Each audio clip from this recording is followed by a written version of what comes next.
हिंदी चित्रपटसृष्टीतील प्रसिद्ध लेखक सलमान खान यांचे वडील सलीम खान यांची प्रकृती सध्या बिघडल्याची बातमी समोर येते। त्यांना तातडीने लीलावती रुग्णालयात दाखल करण्यात आलंय।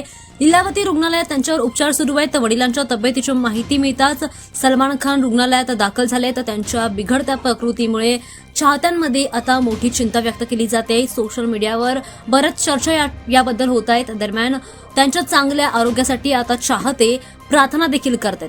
दरम्यान सलीम खान यांच्या प्रकृतीबद्दल माहिती समोर येते। त्यांच्या कुटुंबियांनी त्यांच्या रुग्णालयात दाखल होण्याच्या मूळ कारणाबद्दल अजून कोणतीही माहिती सांगितली नाहीये। मात्र त्यांच्यावर सध्या उपचार सुरू असल्याचं सांगण्यात येत आहे। चाहत्यांनी सोशल मीडियावर मोठ्या प्रमाणामध्ये चिंता व्यक्त केली आहे। लवकरच त्यांना बरं होण्यासाठी प्रार्थना केली जाते। सलीम यांचं वय 90 वर्षांचं आहे आणि त्यांना हिंदी चित्रपटसृष्टीच्या इतिहासातील एक प्रभावशाली लेखकांपैकी एक मानलं जातं।